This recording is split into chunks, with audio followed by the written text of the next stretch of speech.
Hello, everyone. Tonight, we delve into the incredibly dubious, even shocking, hygiene practices of the Victorian era. An era of towering top hats, heavy bonnets, elaborate gowns, restrictive corsets, and illnesses with names like discarded Harry Potter spells. Strange, mysterious, and often untreatable ailments. So before you get comfortable, please take a moment to like the video and subscribe to the channel, but only if you genuinely enjoy what I do here. And let me know in the comments where you're watching from and what time it is.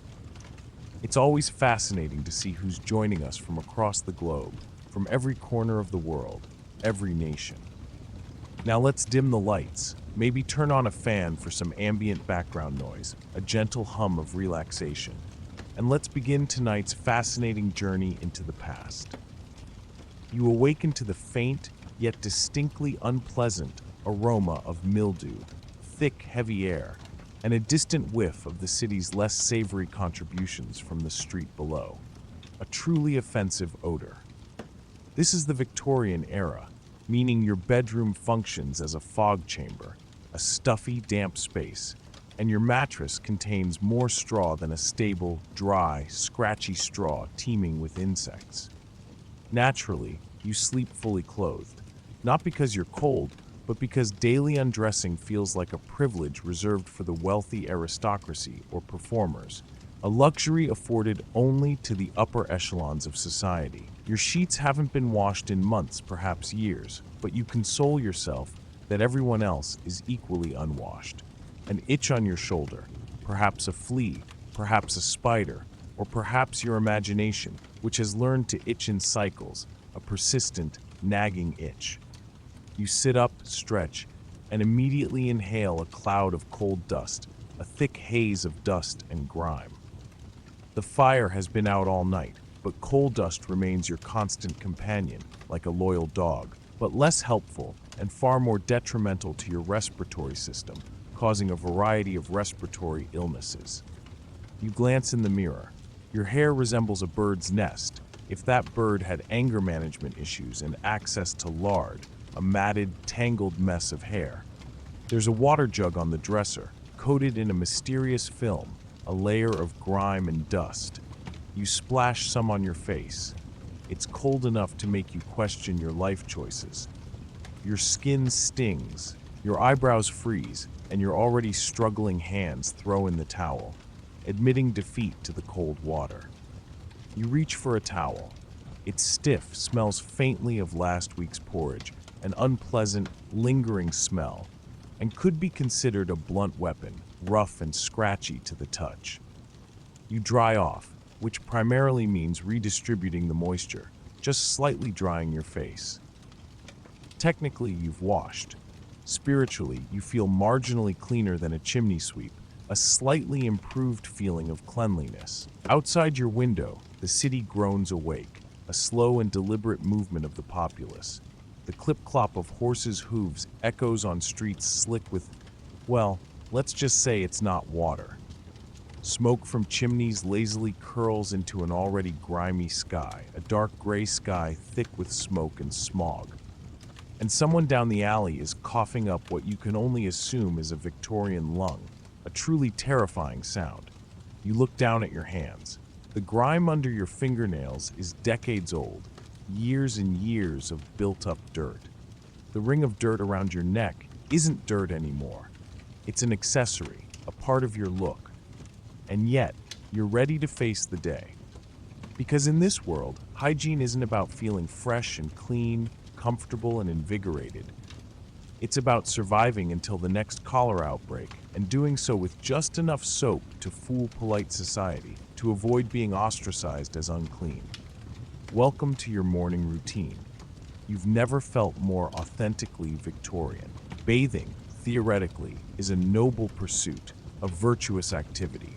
In Victorian reality, it's highly suspect and potentially dangerous, risky, and potentially harmful. Your doctor insists that excessive bathing weakens the soul, negatively affecting your mental health.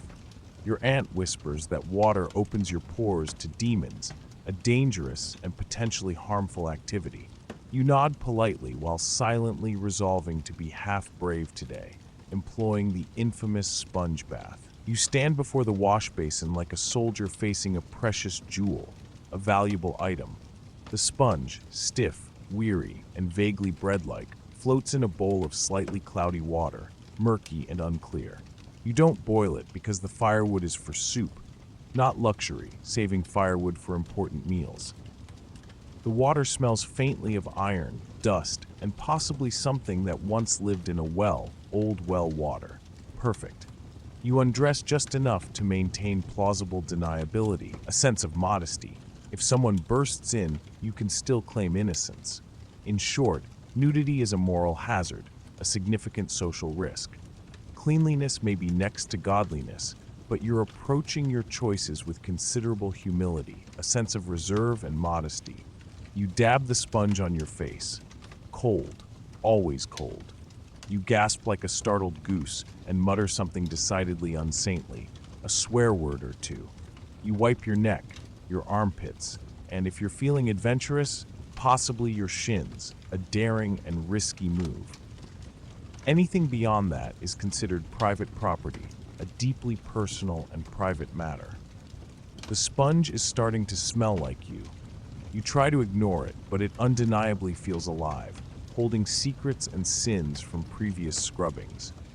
You dunk it again and wring it out with the resigned strength of someone who knows this is the best they'll feel all week.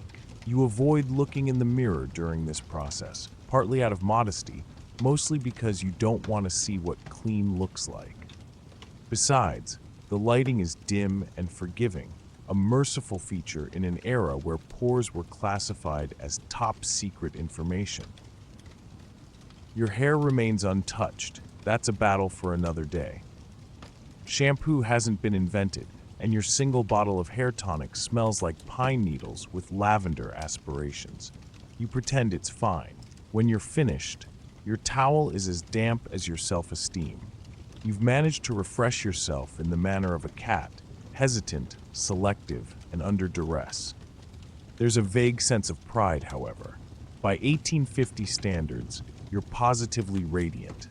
Not because you're clean, but because your skin is reacting to the sponge as if it were sandpaper infused with regret. Well done. You are ready to face society, at least until Thursday. Your hair isn't hair, it's an ecosystem. As you remove your sleeping cap, a desperate attempt to contain the nocturnal beast, you're greeted by something between a hay bale and a low-level thunderstorm. You contemplate brushing it, but your brush is made of hog bristles and judgment, and it's shared among your entire family, including your uncle, your cousins, and possibly the dog. You attempt to comb your hair with your hand. You manage about 2 inches before something snags, possibly a louse or a traumatic memory. You stop, deciding to sidestep it. This is Victorian diplomacy. Avoid direct confrontation with biting things. You haven't washed your hair in weeks, possibly months. That's not unusual.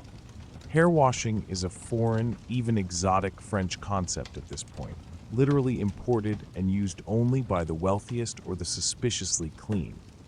Your usual hair care product is a bit of bear grease, or if you're feeling extravagant, castor oil. Your scalp is moisturized in the way an old wooden floor is moisturized, shiny but full of secrets. Washing your hair is a production. First, you must boil water over the fire for 45 minutes.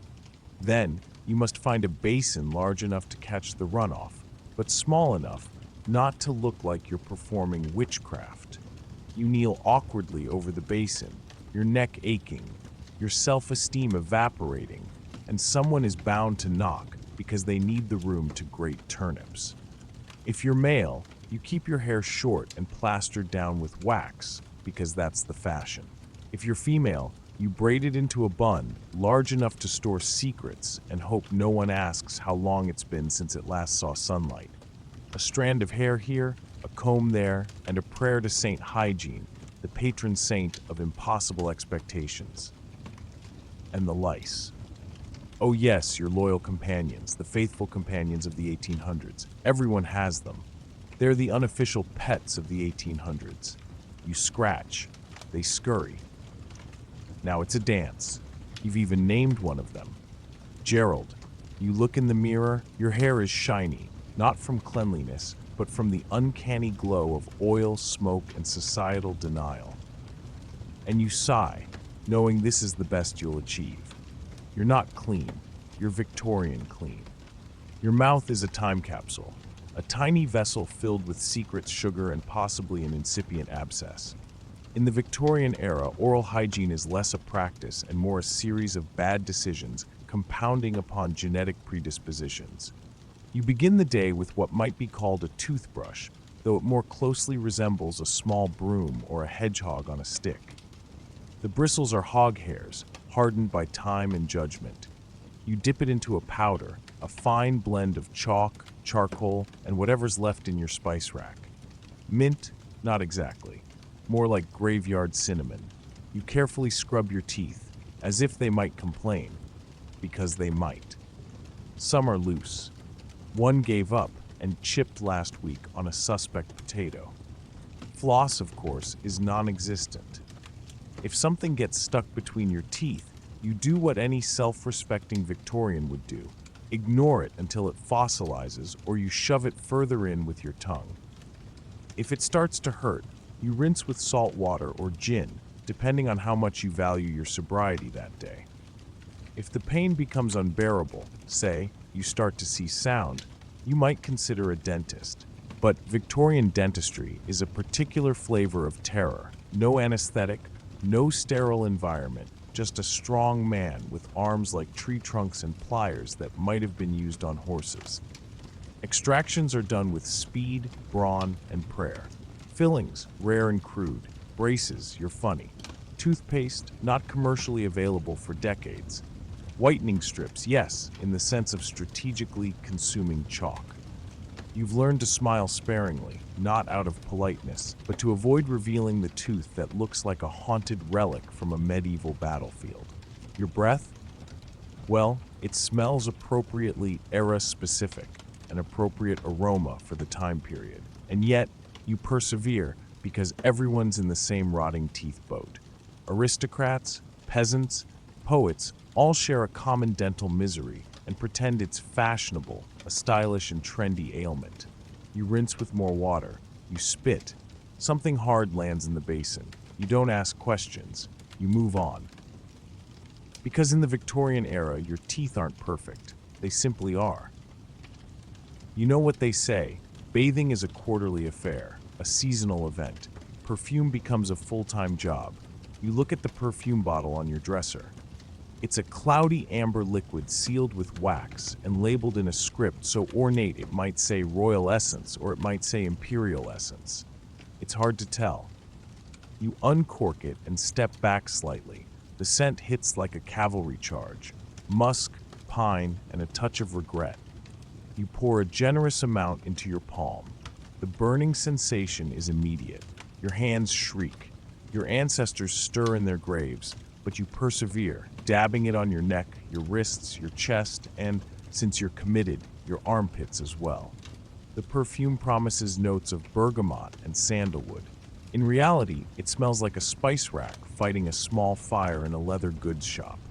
You step out into the street, confident. People notice, mainly by coughing and discreetly opening windows. Your fragrance precedes your arrival by several seconds. Dogs become anxious. Children ask questions. Flowers seem to wilt a bit faster near you. But it's better than nothing. Without perfume, you'd smell of damp wool, boiled cabbage, cold smoke, and existential weariness. Perfume, on the other hand, allows you to smell like someone trying. And in the Victorian era, effort makes all the difference. Cleanliness is desirable. Fragrance is a political statement. Everyone wears something. If you're wealthy, it's imported from France and costs more than a servant's yearly wages. If you're middle class, it's something local with a label like Gentleman's Essence No. 9, as if there were 8 less successful trials beforehand. If you're poor, you dab vinegar on yourself and call it a potent disinfectant.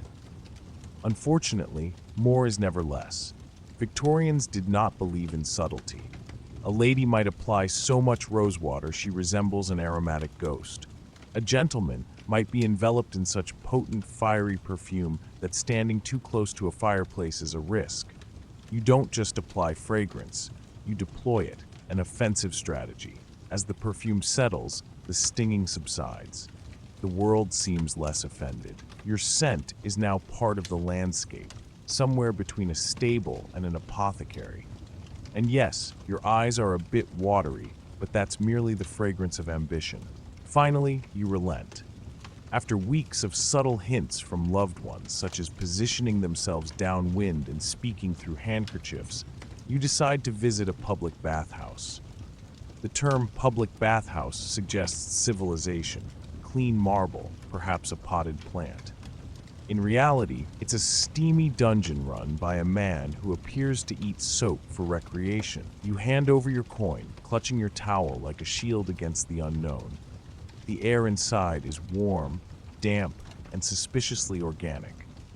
You enter the main room, where strangers sit in large communal tubs. Nobody speaks, only the splashing of water and existential dread. The water is brown, not by design, but by shared history. You choose a corner. The water slaps against your skin, as if punishing you for past sins. It's warm, yes, but not refreshingly warm. More like recycled body heat and ghostly memories. Warm. A man next to you hums softly while shaving his chest with a rusty straight razor. You don't meet his gaze. You steal a glance at the soap on the ledge. It's communal, hairy, and possibly sentient. You apply the soap cautiously. Each motion feels overly intimate.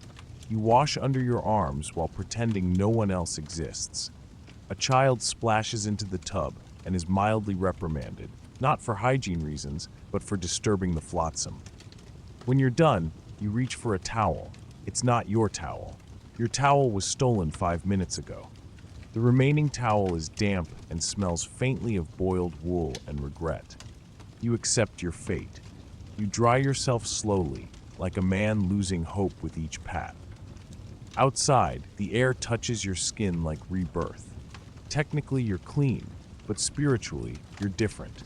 You've seen things, felt things, absorbed centuries of other people's decisions. You walk home in silence, your body tingling, your self-esteem trailing 3 paces behind.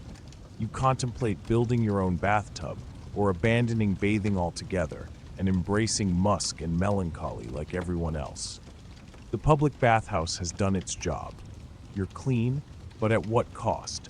Having been thoroughly clean, or at least thoroughly cooked, you return home and reach for your clean clothes. You use the term loosely. Victorian clean simply means not worn in the last 3 days and smelling less like soup. You shed your towel and brace yourself for the multi-layered Victorian experience. First, the undergarments. They're white, or they might have been white during the Crimean War. Now, they exist in a perpetual shade of laundry uncertainty. They are stiff, scratchy, and somehow smell faintly of smoke. You step into your underpants, which feel like sandpaper tights with aspirations. Then comes the camise, a heavy cotton garment nearly the weight of a small child, and that will cling to your torso like a judgmental ghost for the next 12 hours. Next are the stockings. Wool, always wool, because nothing says cozy like dampness on your legs. You shove your feet in, navigating the ancient hole near the toes with the dexterity of someone who has accepted defeat but still wants to maintain dignity. Now the trousers. They're new, meaning no one else has sat in them since Wednesday. You hold your breath and ease them on, hoping the buttons cooperate and the seams don't revolt. They creak as you walk. You are wearing your trousers until they surrender. Your shirt is a stiff threat. It's practically armor. The collar alone could slice bread, and the sleeves possess the resilience of a stale biscuit. You button it with the finesse of a bomb disposal expert.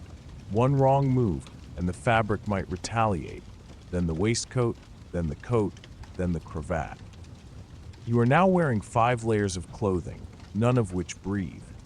Your movement is restricted to polite nods and tiny ritualistic gestures. You aren't wearing clothes, you're encased in them, and yet you now look very respectable.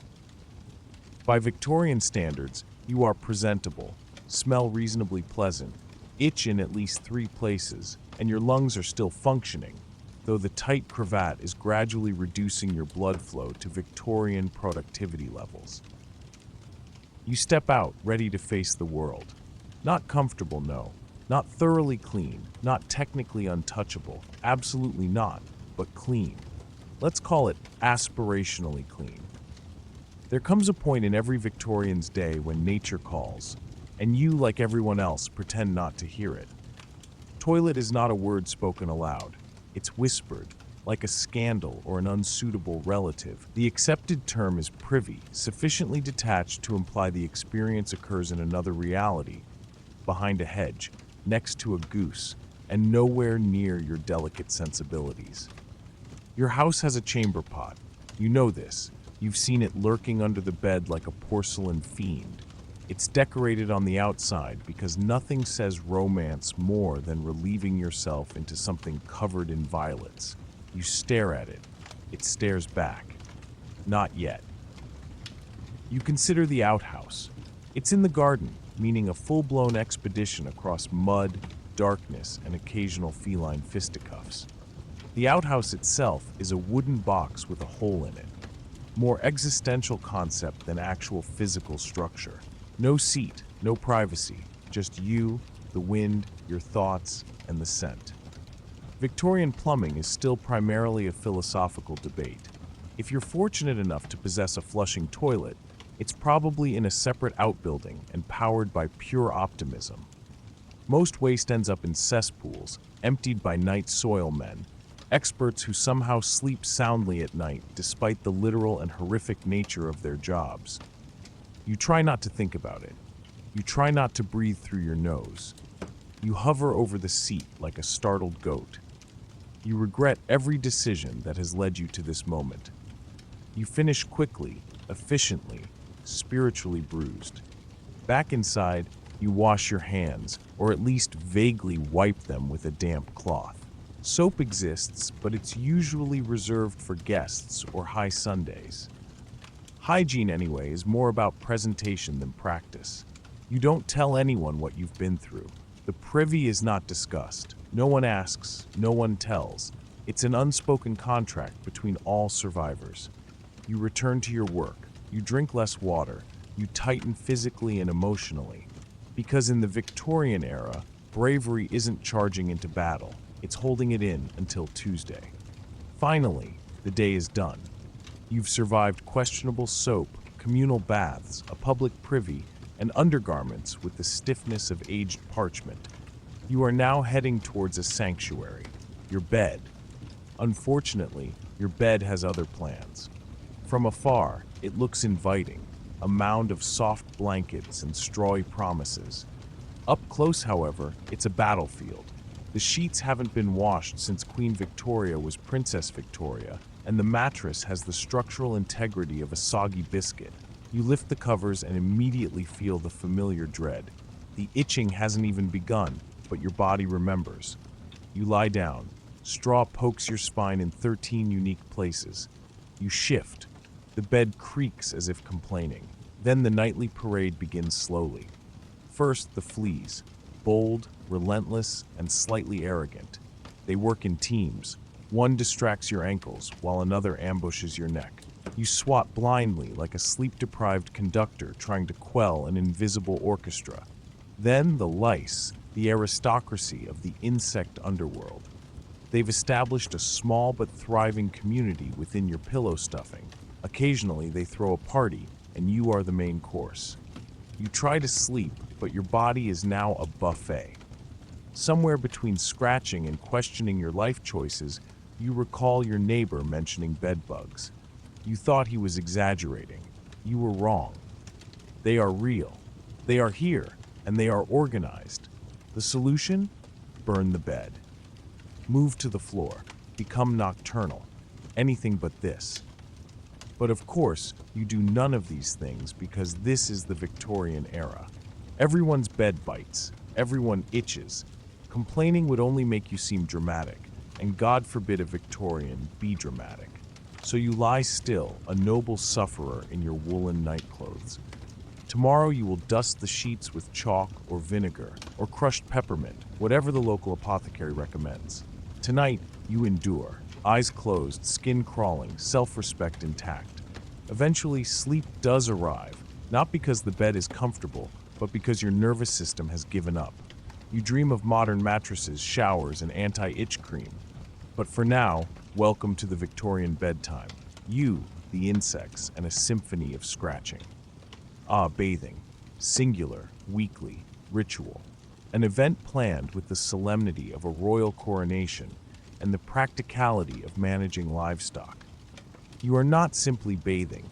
You are part of a complex circulatory system involving water, logistics, and dubious familial intimacy. The tub is metal, oval, and cold enough to trigger philosophical questions about mortality. It sits in the kitchen like a small vessel of shame. The water is carried by hand from the kitchen, where it has been boiling since dawn. After several pitcherfuls and a few minor back injuries, the tub is full, warm, mostly. You don't get to bathe first. That honor belongs to your father because he works hard and is the head of the household, which somehow permits first dibs on the week's only clean water. You bathe on about Wednesday.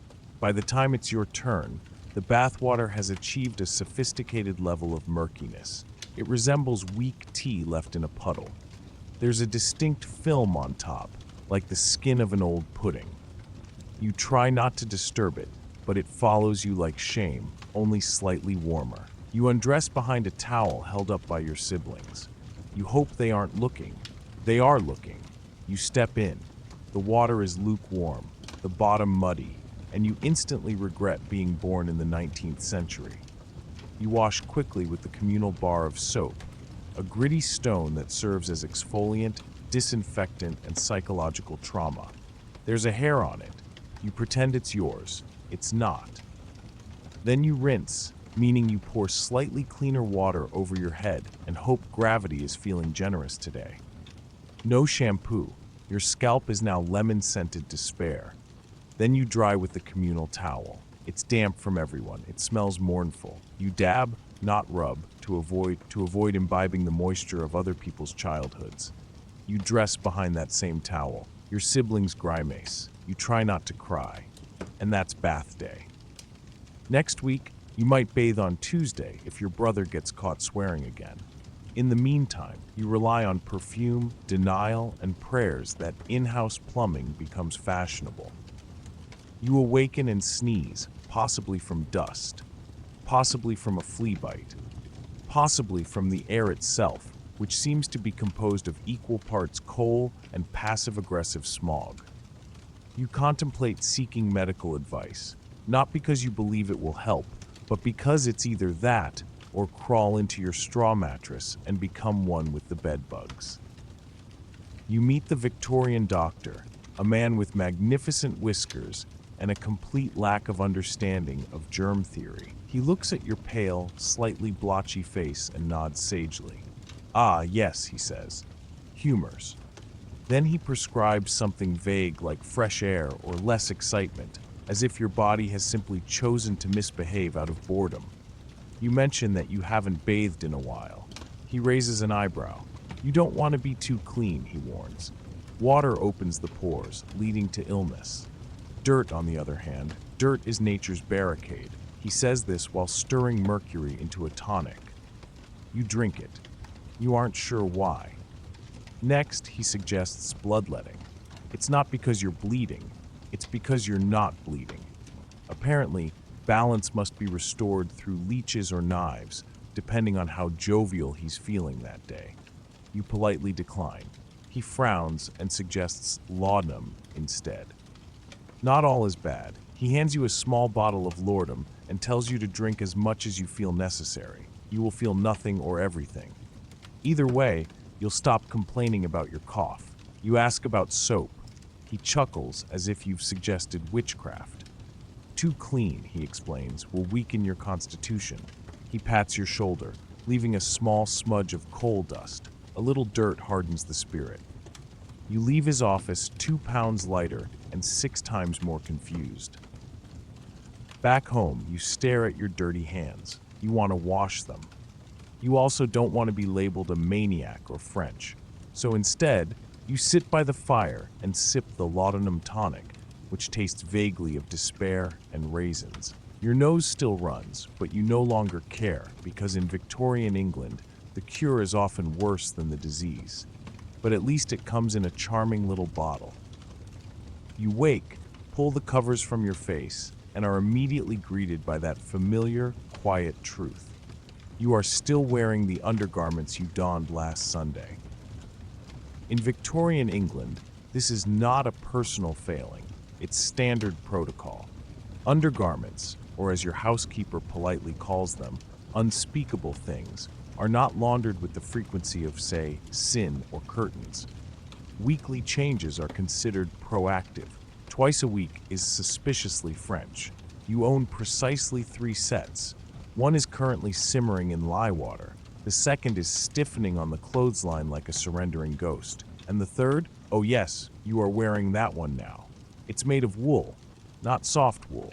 Not good wool. No, this is the scratchy, heavy kind, designed to outlast empires and burrow into your thighs for eternity. Your camise is buttoned to the neck. Your underpants are cinched at the waist by a string that is either too loose or actively cutting off circulation. Elastic hasn't been invented, and comfort is still considered morally questionable. By midweek, your undergarments develop a distinct scent. Not quite you. More like damp candle wax meeting a cellar. With a desperate whisper, you briefly contemplate a change of clothes, but remember that laundry requires soap, water, time, and a servant willing to wrestle with your textiles like a biblical plague. Instead, you freshen up by dusting talcum powder in strategic areas and pretending that counts as progress. The ladies aren't faring much better. Corsets are rarely removed. Camise are seldom washed, and underpants are merely ceremonial. Layers of fabric hold heat, secrets, and a thriving ecosystem of their own. You work your way through the day with a slight itch, a persistent dampness, and a profound awareness of your Victorian reality. You shift from one foot to the other like a guilty schoolboy. You pray for a breeze and curse the buttons. Finally, Sunday arrives, laundry day, and you rejoice. You shed your wool and your burdens, tossing them into the basin and watching as the water turns the color of weak tea and Victorian sin. And as you hang your fresh set on the line, you whisper a silent vow. Next week, you might change them sooner, but you won't. You think you're safe. You haven't drunk any water. Hello, everyone. Tonight we delve into the incredibly dubious, even shocking hygiene practices of the Victorian era, an era of towering top hats, heavy bonnets, elaborate gowns, restrictive corsets, and illnesses with names like discarded Harry Potter spells, strange, mysterious, and often untreatable ailments, diseases that baffled even the most learned physicians of the time. So before you get comfortable, please take a moment to like the video and subscribe to the channel, but only if you genuinely enjoy what I do here. And let me know in the comments where you're watching from and what time it is. It's always fascinating to see who's joining us from across the globe, from every corner of the world, every nation, every time zone. Now let's dim the lights, maybe turn on a fan for some ambient background noise, a gentle hum of relaxation, a soothing auditory backdrop to our exploration. And let's begin tonight's fascinating journey into the past. You awaken to the faint, yet distinctly unpleasant, aroma of mildew, the thick, heavy, stagnant air hanging heavy in the room, and a distant whiff of the city's less savory contributions from the street below. A truly offensive, almost nauseating odor, a potent cocktail of smells from the unwashed masses and the Industrial Revolution. This is the Victorian era, meaning your bedroom functions as a fog chamber, a stuffy, damp, and poorly ventilated space, and your mattress contains more straw than a stable, dry, scratchy straw, teeming with insects, fleas, and other unwelcome visitors. Naturally, you sleep fully clothed, not because you're cold, but because daily undressing feels like a privilege reserved for the wealthy aristocracy or performers, a luxury afforded only to the upper echelons of society, a stark contrast to the lives of the working class. Your sheets haven't been washed in months, perhaps years, a testament to the scarcity of resources and the arduous nature of laundry. But you console yourself that everyone else is equally unwashed, sharing in the collective discomfort. An itch on your shoulder, perhaps a flea, perhaps a spider, or perhaps your imagination, which has learned to itch in cycles, a persistent, nagging, maddening itch that mirrors the pervasive discomfort of the time. You sit up, stretch, and immediately inhale a cloud of cold dust, a thick haze of dust and grime, particles settling throughout the home from unpaved streets and the coal-fired furnaces of the industrial age. The fire has been out all night, but coal dust remains your constant companion, like a loyal dog, but less helpful and far more detrimental to your respiratory system, causing a variety of respiratory illnesses, bronchitis, asthma, and even early forms of lung cancer. You glance in the mirror. Your hair resembles a bird's nest if that bird had anger management issues and access to lard, a matted, tangled, greasy mess of hair, a chaotic crown atop your head. There's a water jug on the dresser, coated in a mysterious film, a thick layer of grime and dust, testament to the lack of regular cleaning. You splash some on your face. It's cold enough to make you question your life choices, a shock to the system. Your skin stings, your eyebrows freeze, and your already struggling hands throw in the towel, admitting defeat to the icy water. You reach for a towel.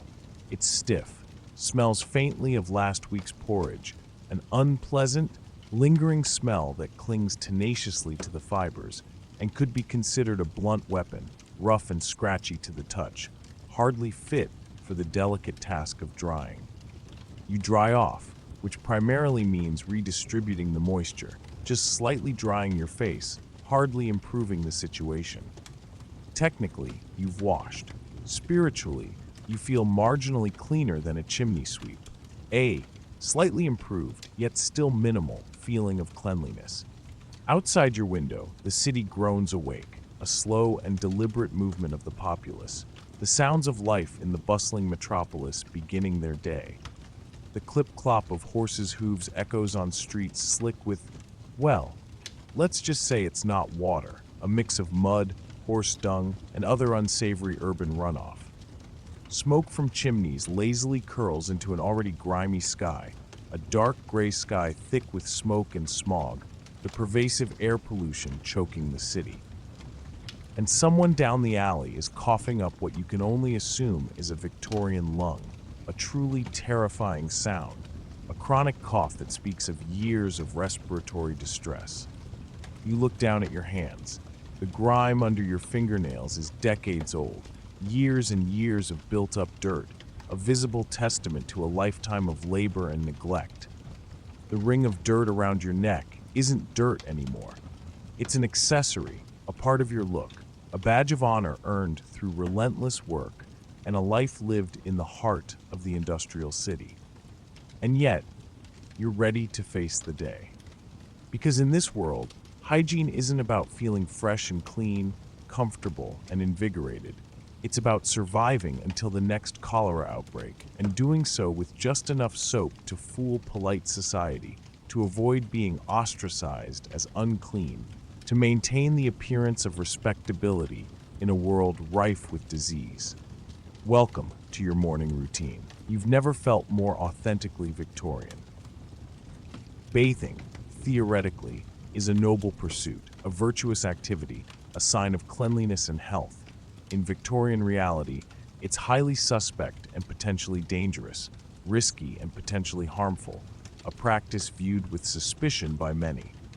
Your doctor insists that excessive bathing weakens the soul, negatively affecting your mental health, draining your vital energies.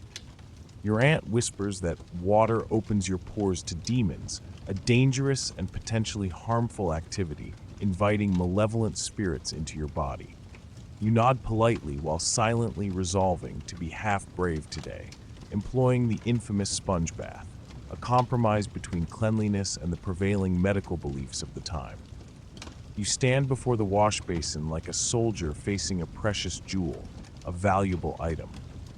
The sponge, stiff, weary, and vaguely bread-like, floats in a bowl of slightly cloudy water, murky and unclear, a reflection of the water's questionable quality. You don't boil it because the firewood is for soup, not luxury, saving firewood for important meals, prioritizing sustenance over hygiene. The water smells faintly of iron, dust, and possibly something that once lived in a well, old well water, an unappealing but practical choice. Perfect. You undress just enough to maintain plausible deniability, a sense of modesty. If someone bursts in, you can still claim innocence. In short, nudity is a moral hazard, a significant social risk, unacceptable in Victorian society. Cleanliness may be next to godliness, but you're approaching your choices with considerable humility, a sense of reserve and modesty, avoiding any appearance of impropriety. You dab the sponge on your face. Cold, always cold. You gasp like a startled goose and mutter something decidedly unsaintly, a swear word or two, letting your emotions loose for a moment. You wipe your neck, your armpits, and if you're feeling adventurous, possibly your shins, a daring and risky move. Anything beyond that is considered private property, a deeply personal and private matter, exceeding the bounds of acceptable hygiene practices in public. The sponge is starting to smell like you. You try to ignore it, but it undeniably feels alive, holding secrets and sins from previous scrubbings, a pungent reminder of past bodily functions. You dunk it again and wring it out with the resigned strength of someone who knows this is the best they'll feel all week. You avoid looking in the mirror during this process, partly out of modesty, mostly because you don't want to see what clean looks like. Besides, the lighting is dim and forgiving, a merciful feature in an era where pores were classified as top secret information, something to be concealed rather than revealed. Your hair remains untouched. That's a battle for another day. Shampoo hasn't been invented, and your single bottle of hair tonic smells like pine needles with lavender aspirations, a weak attempt at masking the underlying odor. You pretend it's fine. When you're finished, your towel is as damp as your self-esteem. You've managed to refresh yourself in the manner of a cat, hesitant, selective, and under duress, a minimal effort at personal hygiene. There's a vague sense of pride, however. By 1850 standards, you're positively radiant.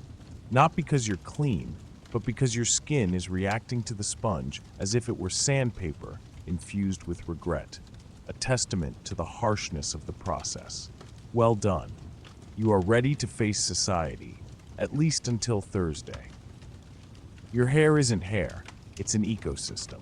As you remove your sleeping cap, a desperate attempt to contain the nocturnal beast, you're greeted by something between a hay bale and a low-level thunderstorm, a tangled mess of hair and debris. You contemplate brushing it, but your brush is made of hog bristles and judgment, and it's shared among your entire family, including your uncle, your cousins, and possibly the dog, a testament to the communal nature of resources and the lack of personal hygiene items. You attempt to comb your hair with your hand. You manage about 2 inches before something snags, possibly a louse or a traumatic memory, a common occurrence in the Victorian era. You stop deciding to sidestep it. This is Victorian diplomacy. Avoid direct confrontation with biting things. You haven't washed your hair in weeks, possibly months. That's not unusual. Hair washing is a foreign, even exotic French concept at this point, literally imported and used only by the wealthiest or the suspiciously clean, an unusual practice reserved for those of higher social standing. Your usual hair care product is a bit of bear grease, or if you're feeling extravagant, castor oil, a greasy concoction used to maintain the appearance of clean hair. Your scalp is moisturized in the way an old wooden floor is moisturized, shiny but full of secrets, a misleading gleam that masks underlying issues. Washing your hair is a production. First, you must boil water over the fire for 45 minutes, a lengthy process that requires significant time and effort. Then, you must find a basin large enough to catch the runoff, but small enough not to look like you're performing witchcraft, avoiding any suspicion of unusual or unapproved practices. You kneel awkwardly over the basin, your neck aching, your self-esteem evaporating, and someone is bound to knock because they need the room to grate turnips, a common interruption of daily life.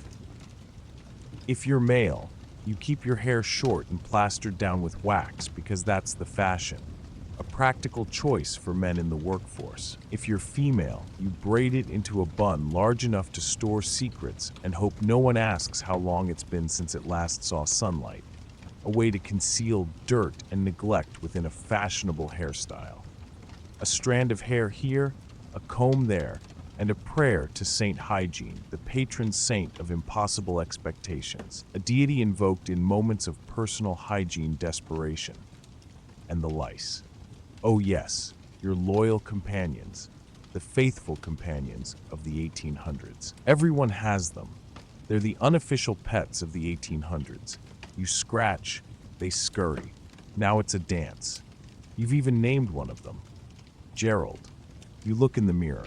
Your hair is shiny, not from cleanliness, but from the uncanny glow of oil, smoke, and societal denial, a deceptive sheen that masks underlying dirt and neglect. And you sigh, knowing this is the best you'll achieve. You're not clean, you're Victorian clean, meeting the minimal standards of the time period. Your mouth is a time capsule, a tiny vessel filled with secrets, sugar, and possibly an incipient abscess. In the Victorian era, oral hygiene is less a practice and more a series of bad decisions compounding upon genetic predispositions, a mix of poor dental practices and underlying health issues.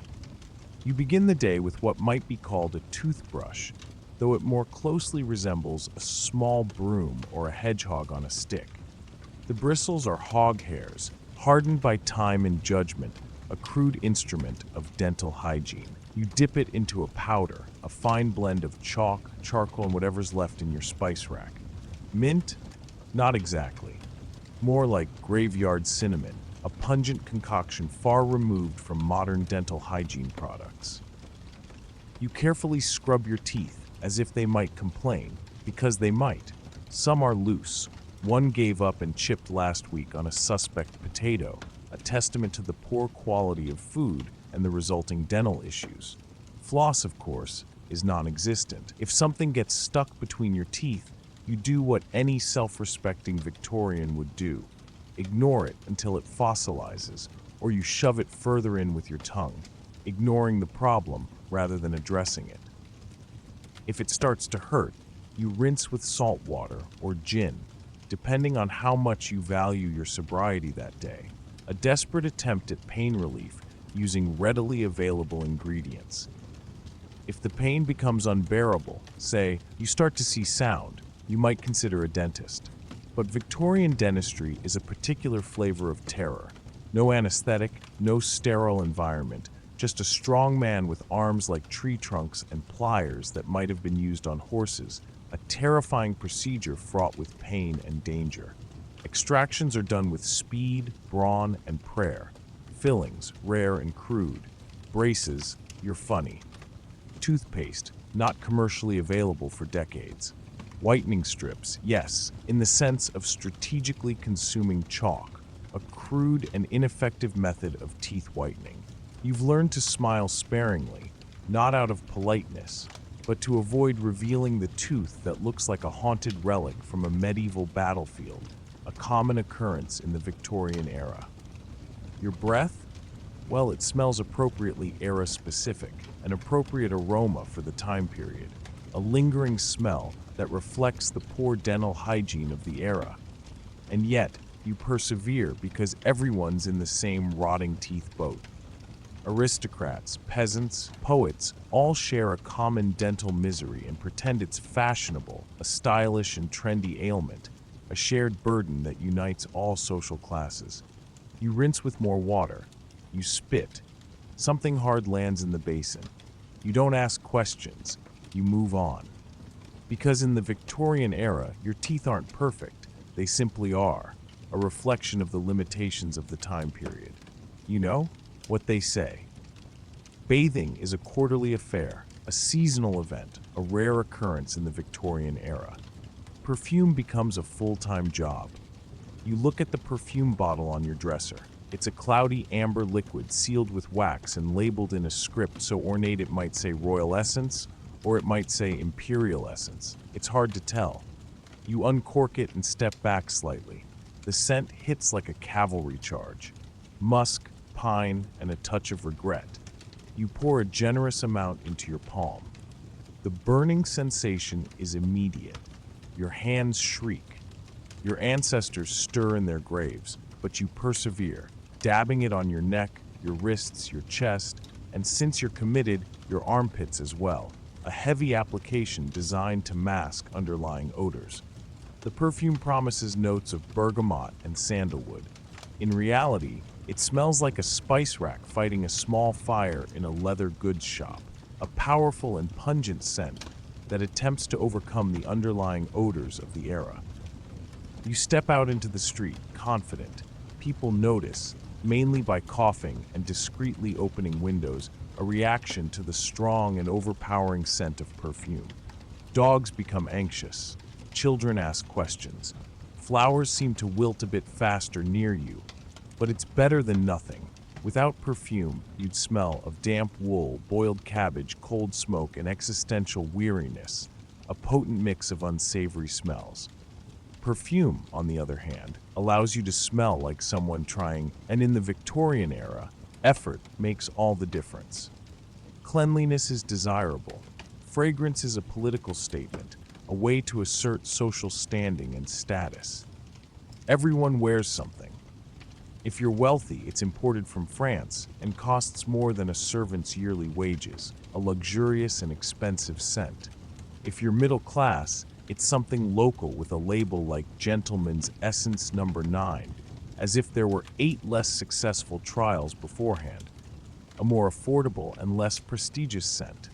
If you're poor, you dab vinegar on yourself and call it a potent disinfectant, a meager substitute for expensive perfumes. Unfortunately, more is never less.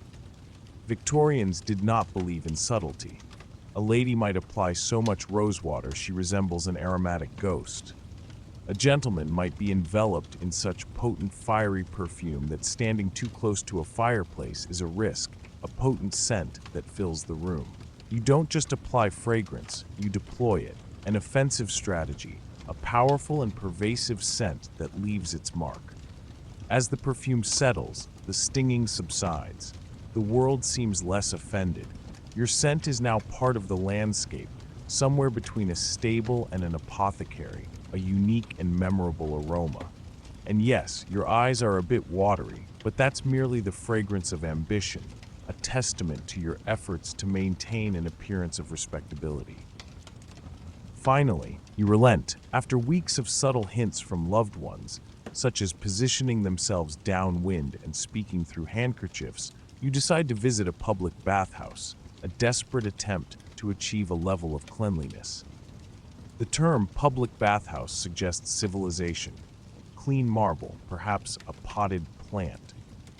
In reality, it's a steamy dungeon run by a man who appears to eat soap for recreation, a grim and unhygienic establishment. You hand over your coin, clutching your towel like a shield against the unknown. The air inside is warm, damp, and suspiciously organic. You enter the main room, where strangers sit in large communal tubs, a communal bathing experience shared by numerous individuals. Nobody speaks, only the splashing of water and existential dread, a shared experience of discomfort and uncertainty. The water is brown, not by design, but by shared history, a mixture of sweat, grime, and other unsavory materials. You choose a corner. The water slaps against your skin as if punishing you for past sins, a forceful reminder of past transgressions. It's warm, yes, but not refreshingly warm. More like recycled body heat and ghostly memories, a mix of old and used water. Warm. A man next to you hums softly while shaving his chest with a rusty straight razor, a common sight in Victorian bathhouses. You don't meet his gaze. You steal a glance at the soap on the ledge. It's communal, hairy, and possibly sentient, a shared bar of soap that has been used by numerous individuals. You apply the soap cautiously. Each motion feels overly intimate. You wash under your arms while pretending no one else exists, maintaining a semblance of privacy in a crowded and unsanitary environment. A child splashes into the tub and is mildly reprimanded, not for hygiene reasons, but for disturbing the flotsam, a small disruption of the shared experience. When you're done, you reach for a towel. It's not your towel. Your towel was stolen 5 minutes ago. The remaining towel is damp and smells faintly of boiled wool and regret. You accept your fate. You dry yourself slowly, like a man losing hope with each pat, a slow and deliberate process of drying. Outside, the air touches your skin like rebirth. Technically, you're clean, but spiritually, you're different. You've seen things, felt things, absorbed centuries of other people's decisions. You walk home in silence, your body tingling, your self-esteem trailing 3 paces behind. You contemplate building your own bathtub or abandoning bathing altogether and embracing musk and melancholy like everyone else, accepting the limitations of the era. The public bathhouse has done its job. You're clean, but at what cost? Having been thoroughly cleaned, or at least thoroughly cooked, you return home and reach for your clean clothes. You use the term loosely. Victorian clean simply means not worn in the last 3 days and smelling less like soup, a relative term of cleanliness in the Victorian era. You shed your towel and brace yourself for the multi-layered Victorian experience. First, the undergarments. They're white, or they might have been white during the Crimean War. Now they exist in a perpetual shade of laundry uncertainty, discolored and worn from repeated use. They are stiff, scratchy, and somehow smell faintly of smoke, a lingering smell from the coal fires used for heating. You step into your underpants, which feel like sandpaper tights with aspirations, an uncomfortable and restrictive garment. Then comes the chemise, a heavy cotton garment nearly the weight of a small child, and that will cling to your torso like a judgmental ghost for the next 12 hours, a weighty and restrictive garment. Next are the stockings. Wool, always wool, because nothing says cozy like dampness on your legs, a choice dictated by practicality and cost. You shove your feet in, navigating the ancient hole near the toes with the dexterity of someone who has accepted defeat but still wants to maintain dignity, a common experience of putting on worn and ill-fitting clothing. Now the trousers. They're new, meaning no one else has sat in them since Wednesday. You hold your breath and ease them on, hoping the buttons cooperate and the seams don't revolt, a careful process of dressing. They creak as you walk. You are wearing your trousers until they surrender. Your shirt is a stiff threat. It's practically armor. The collar alone could slice bread. And the sleeves possess the resilience of a stale biscuit, a stiff and uncomfortable garment. You button it with the finesse of a bomb disposal expert. One wrong move, and the fabric might retaliate. Then the waistcoat, then the coat, then the cravat, a process of layering clothes for warmth and social standing.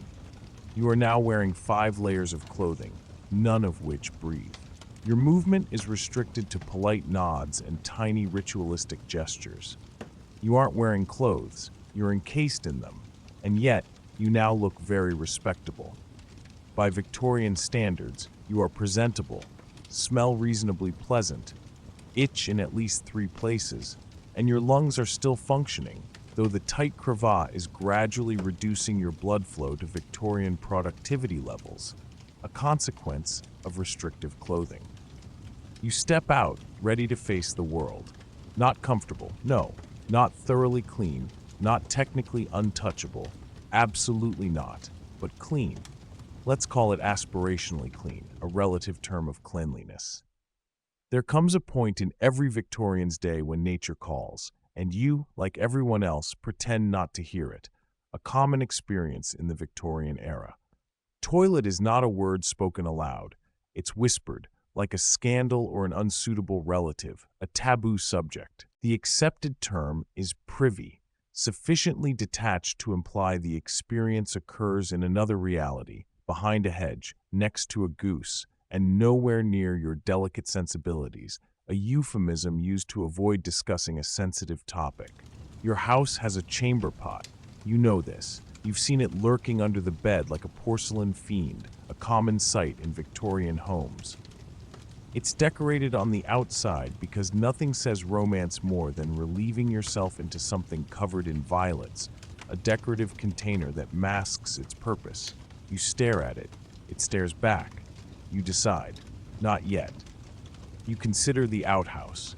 It's in the garden, meaning a full-blown expedition across mud, darkness, and occasional feline fisticuffs, a journey fraught with discomfort and danger. The outhouse itself is a wooden box with a hole in it. More existential concept than actual physical structure. A basic and unsanitary facility. No seat, no privacy. Just you, the wind, your thoughts, and the scent. Victorian plumbing is still primarily a philosophical debate.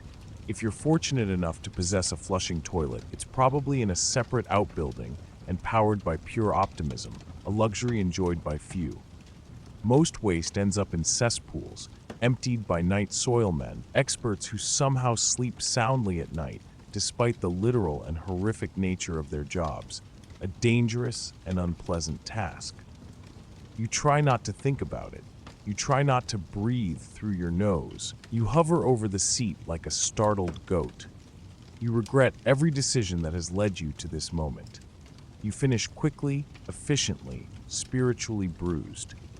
Back inside, you wash your hands, or at least vaguely wipe them with a damp cloth.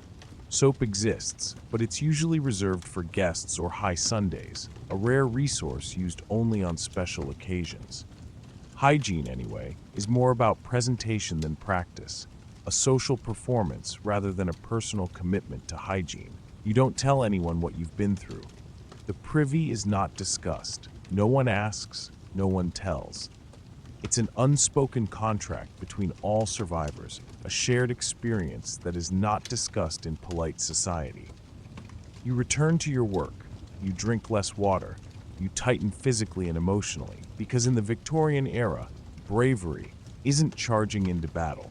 It's holding it in until Tuesday, a test of endurance and self-control. Finally, the day is done.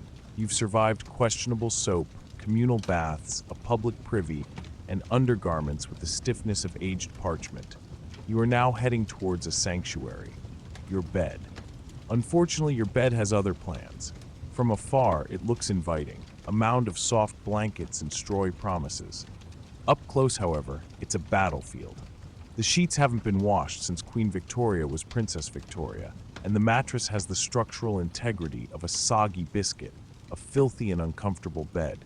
You lift the covers and immediately feel the familiar dread. The itching hasn't even begun, but your body remembers. You lie down. Straw pokes your spine in 13 unique places. You shift. The bed creaks as if complaining. Then the nightly parade begins slowly. First, the fleas. Bold, relentless, and slightly arrogant. They work in teams. One distracts your ankles while another ambushes your neck. You swat blindly like a sleep-deprived conductor trying to quell an invisible orchestra, a constant battle against insects. Then, the lice, the aristocracy of the insect underworld. They've established a small but thriving community within your pillow stuffing.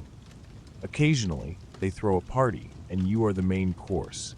You try to sleep, but your body is now a buffet. Somewhere between scratching and questioning your life choices, you recall your neighbor mentioning bed bugs. You thought he was exaggerating. You were wrong. They are real. They are here, and they are organized. The solution? Burn the bed. Move to the floor. Become nocturnal. Anything but this. But of course, you do none of these things because this is the Victorian era. Everyone's bed bites. Everyone itches. Complaining would only make you seem dramatic. And God forbid a Victorian be dramatic, a socially unacceptable behavior. So you lie still, a noble sufferer in your woolen nightclothes. Tomorrow, you will dust the sheets with chalk or vinegar or crushed peppermint, whatever the local apothecary recommends. Tonight, you endure. Eyes closed, skin crawling, self-respect intact. Eventually, sleep does arrive, not because the bed is comfortable, but because your nervous system has given up. You dream of modern mattresses, showers, and anti-itch cream. But for now, welcome to the Victorian bedtime. You, the insects, and a symphony of scratching. Bathing, singular, weekly, ritual. An event planned with the solemnity of a royal coronation and the practicality of managing livestock. You are not simply bathing. You are part of a complex circulatory system involving water, logistics, and dubious familial intimacy, a shared resource in a home with limited water. The tub is metal, oval, and cold enough to trigger philosophical questions about mortality, a cold and uninviting vessel.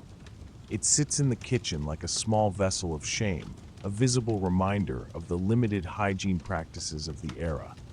The water is carried by hand from the kitchen, where it has been boiling since dawn, a laborious and difficult process.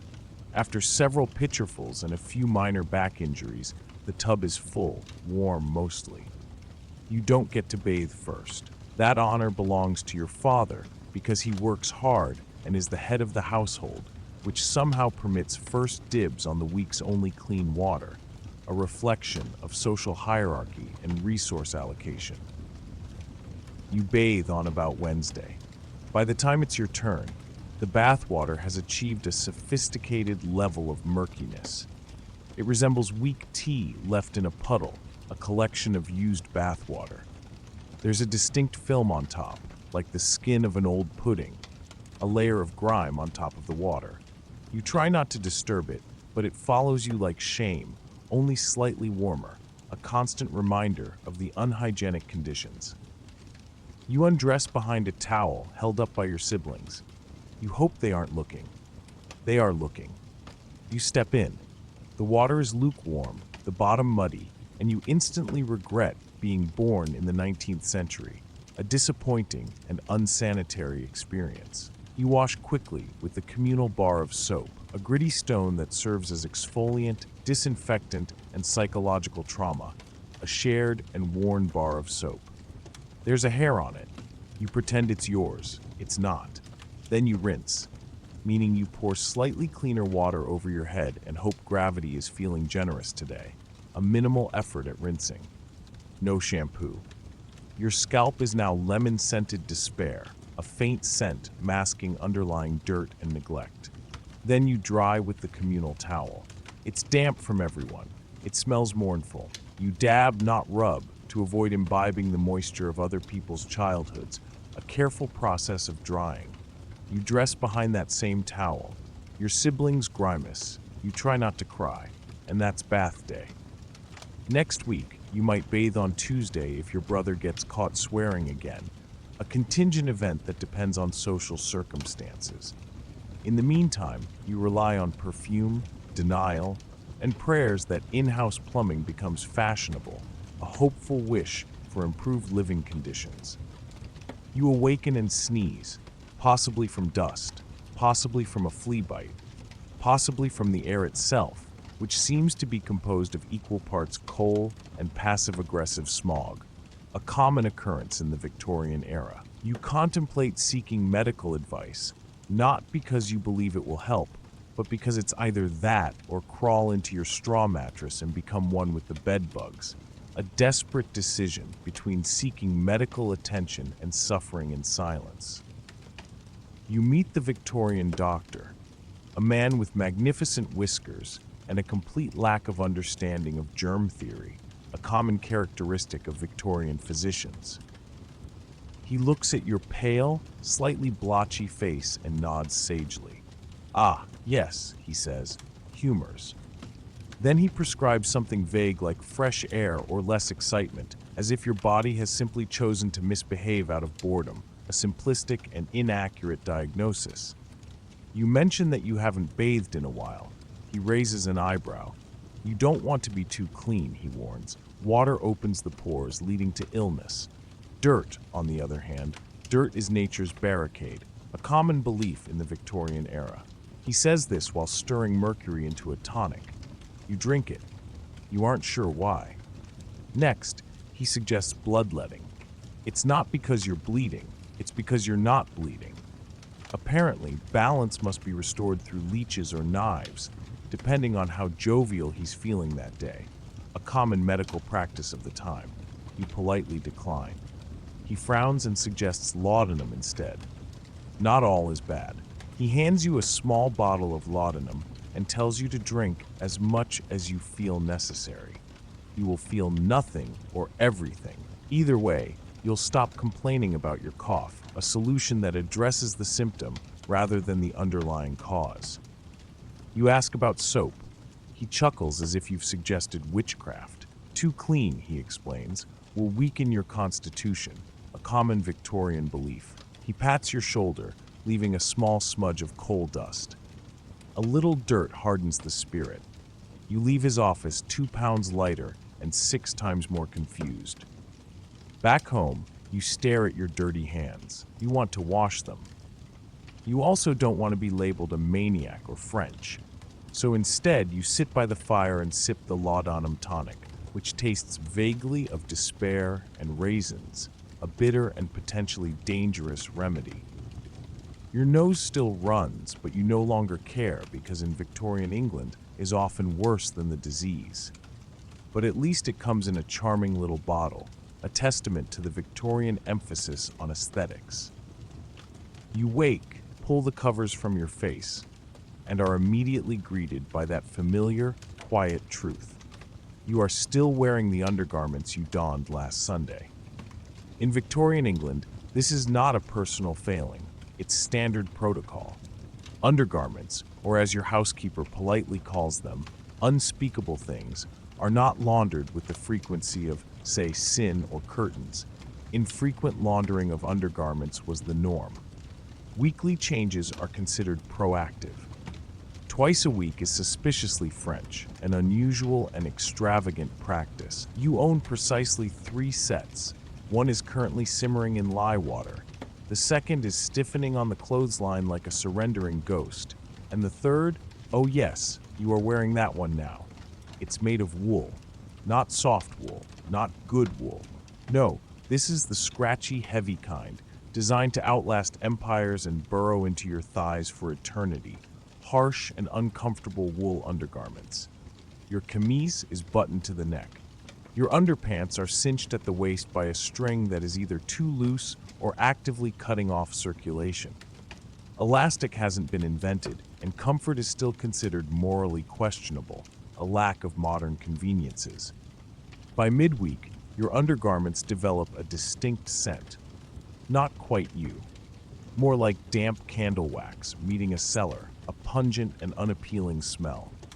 With a desperate whisper, you briefly contemplate a change of clothes, but remember that laundry requires soap, water, time, and a servant willing to wrestle with your textiles like a biblical plague, a laborious and time-consuming process.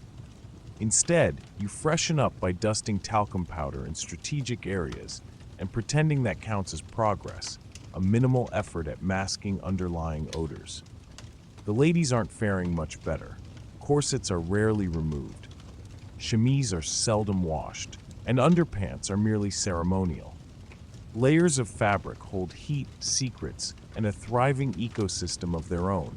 Multiple layers of clothing contributing to poor hygiene practices. You work your way through the day with a slight itch, a persistent dampness, and a profound awareness of your Victorian reality. You shift from one foot to the other like a guilty schoolboy. You pray for a breeze and curse the buttons. Finally, Sunday arrives, laundry day, and you rejoice. You shed your wool and your burdens, tossing them into the basin and watching as the water turns the color of weak tea and Victorian sin, a symbolic cleansing. And as you hang your fresh set on the line, you whisper a silent vow. Next week, you might change them sooner, but you won't, a common experience in the Victorian era. You think you're safe. You haven't drunk any water. You preserve the secrets and sins from previous scrubbings, teeming with bacteria. You dunk it again, wringing it out with the resigned strength of someone who knows this is the best feeling they'll have all week, the single best sensation of the week. You avoid looking in the mirror during this process, partly out of modesty, mostly because you don't want to see what clean looks like. You don't want to see your own face. Besides, the light is dim and forgiving. A mercy in an age where pores are classified as top secret information, a clandestine affair. Your hair remains untouched. That's a separate battle, a grueling one. Shampoo hasn't been invented, and your single vial of tonic smells vaguely of turpentine with lavender aspirations, an unpleasant aroma. You pretend it's fine. When you're finished, your washcloth is as damp as your self-esteem. You've managed to refresh yourself in the way a cat might, hesitantly, selectively, and under emotional duress, a capricious undertaking. Yet, there's a vague sense of pride. By 1850 standards, you're gleaming. Not because you're clean, but because your skin is reacting to the sponge as if it were sandpaper soaked in regretful water. Well done. You are ready to face society, at least until Thursday. Your hair isn't hair anymore. It's an ecosystem, a miniature world. As you remove your sleeping cap, a desperate attempt to contain the nocturnal beast, a Herculean effort, you are greeted by something between a haystack and a low-level thunderstorm, something unclean. You contemplate brushing it, but your brush is made of pig bristles and judgment, an old, stiff brush. It's also shared amongst your entire family, including your uncle, your cousins, and possibly the dog. You attempt to comb your fingers through your hair. You manage about 2 inches before something snags, possibly a louse or an emotional keepsake, a melancholic memory. You stop, deciding to circumnavigate it. This is Victorian diplomacy. Avoid direct confrontation with biting things, the lice. You haven't washed your hair in weeks, possibly months. That's not unusual. Hair washing is a foreign French concept at this point, literally imported and used only by the wealthiest or suspiciously clean, a luxury. Your usual hair care product is a little bear grease, or if you're feeling extravagant, castor oil, an unpleasant oil. Your scalp is moisturized in the way an old wooden floor is moisturized, shiny, yet full of secrets, a dirty scalp. Washing your hair is a production, a time-consuming and laborious process. First, you must boil water over a fire for 45 minutes. Then you must find a bowl large enough to catch the runoff, yet small enough to not look like you're performing witchcraft. You kneel precariously over the basin, your neck aching, your self-esteem evaporating, and someone is bound to knock because they need the room to grate turnips. If you are a man, you keep your hair short and plastered down with wax because that's the fashion. If you are a woman, you braid your hair into a bun large enough to store secrets and hope nobody asks how long it's been since it's seen sunlight. A stray hair here, a comb there, and a prayer to Saint Sanitation, patron saint of impossible expectations, and the lice. Oh yes, your loyal companions. Everyone has them. They're the unofficial pets of the 1800s. You scratch, they scuttle. Now that's a dance. You even name one of them, Gerald. You look in the mirror. Your hair gleams not from cleanliness, but from the uncanny light of oil, smoke, and societal denial, a manufactured sheen. And you sigh, knowing this is the best you can achieve. You aren't unclean. You are Victorian clean, by Victorian standards. Your mouth is a time capsule, a vial filled with secrets, sugar, and possibly an early-stage abscess. In the Victorian era, oral hygiene was less a habit and more a series of bad decisions piled atop genetic predispositions, inherited damage. You begin your day with what one might call a toothbrush, though it more closely resembles a small brush or a hedgehog on a stick, a crude instrument. Its bristles are made of pig hair, stiffened by time and judgment. You dip it into a powder, a gritty concoction of chalk, charcoal, and whatever's left in your spice cupboard. Mint? Not exactly. More like graveyard cinnamon, an unpleasant flavor. You carefully scrub your teeth as if they might complain, because they might. Several are loose. One gave up and chipped last week on a suspicious potato. Floss, of course, is non-existent. If something gets stuck between your teeth, you do what any self-respecting Victorian would do. Ignore it until it fossilizes, or you jam it further in with your tongue. If it starts to hurt, you rinse with salt water or gin, depending on how much you value your sobriety that day. If the pain becomes unbearable, say you begin to see sound, you might consider visiting the dentist. But Victorian dentistry is a special flavor of terror. No anesthesia, no sterile rooms, just a strong man with arms like tree trunks and pliers that may have been previously used on horses.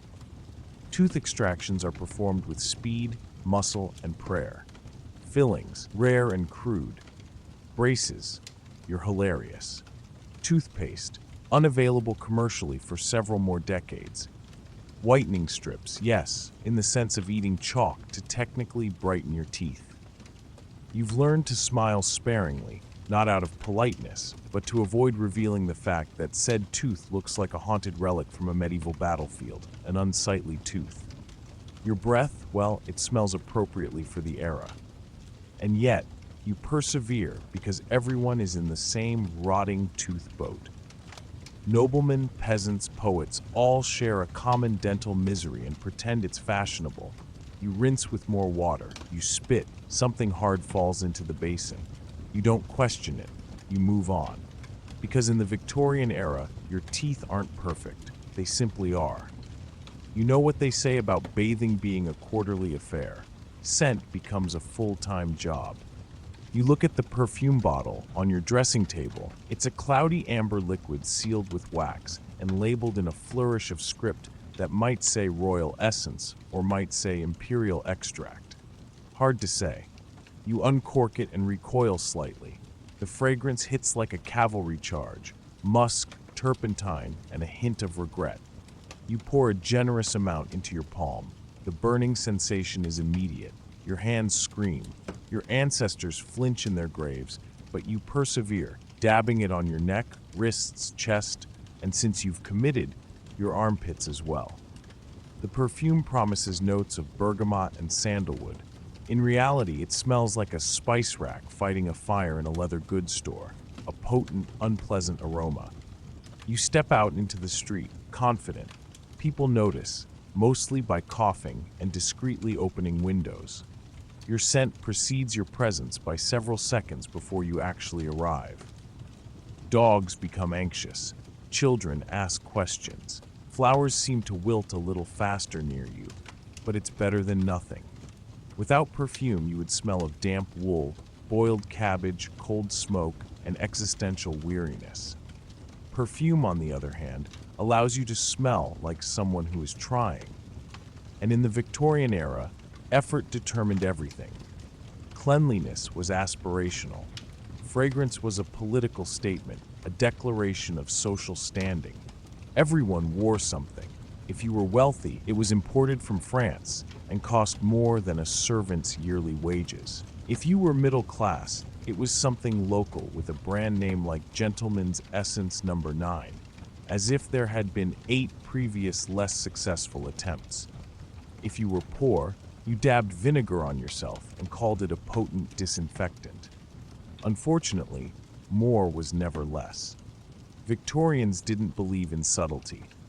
A lady might wear so much rosewater that she resembled a fragrant ghost.